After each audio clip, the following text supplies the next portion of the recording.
9.5 సంవత్సరాల తర్వాత ఈరోజు ఈ సభలో మనందరం మళ్ళీ తెలంగాణ నేపథ్యాన్ని 9.5 సంవత్సరాల గత పాలనలో జరిగిన అంశాలను ప్రస్తావించుకుంటూ ఇంకా కూడా ఆనాటి విధ్వంసకరమైన పరిస్థితులు, ఆధిపత్యం చెలాయించడం, పోలీసులను పెట్టి అణిచివేయడం, ప్రభుత్వం మారినా మన జీవితాలలో మార్పు వచ్చినా ఇంకా భయం మనల్ని వెంటాడుతూనే ఉంది అధ్యక్ష.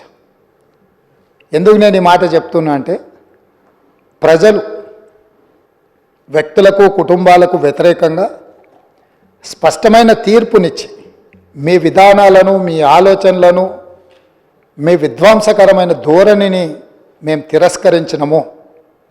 కాబట్టి మీలో మార్పు రావాలి, అందుకే మీ అధికారాన్ని మార్చినాము. ప్రధాన ప్రతిపక్షంగా మీ బాధ్యతను నెరవేర్చాలని ప్రధాన ప్రతిపక్ష హోదా వారికి ఇచ్చి ప్రజలు ఇంకొక అవకాశాన్ని ఇచ్చే ప్రయత్నం చేశారు. దురదృష్టవశాత్తు గవర్నర్ గారి ప్రసంగం రోజు ప్రధాన ప్రతిపక్ష నాయకుడు హాజరు కాలేదు. ఈరోజు ఈ చర్చలో అయిన వారు సుదీర్ఘమైన రాజకీయ అనుభవము, పరిపాలనలో వారికి అనుభవం ఉన్నది.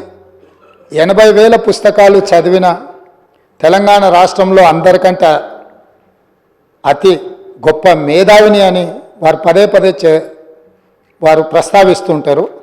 ఆ మేధావితనం ఈ 4 కోట్ల తెలంగాణ ప్రజల యొక్క అభ్యున్నతి కోసం వారు ఉపయోగించి ఈ సభలో మా ప్రభుత్వం తీసుకుంటున్న నిర్ణయాలను సహేతుకంగా విశ్లేషించి ప్రస్తావించి ఏవైనా సలహాలు సూచనలు ఇచ్చి ఈ ప్రభుత్వం తీసుకుంటున్న నిర్ణయాలలో ఏమైనా ప్రజలకు ఇబ్బంది కలిగే అంశాలు ఏమైనా ఉంటే వాటిని సవరించి వారు సూచన చేస్తే వారి సూచనలు తీసుకొని ప్రతిపక్షాన్ని, ప్రతిపక్ష నాయకుడిని గౌరవించి మా ప్రభుత్వము ప్రజాపాలన అందించాలన్న ఆలోచనతో సభలోకి వచ్చినాం అధ్యక్ష. కానీ ప్రధాన ప్రతిపక్ష నాయకుడు రాకపోవడం, ఆ కుర్చీ ఖాళీగా ఉండడం ఈ సభ యొక్క గౌరవానికి మంచిది కాదని చెప్పి తమరి ద్వారా ప్రతిపక్ష నాయకుడికి సూచన చేస్తున్న అధ్యక్ష.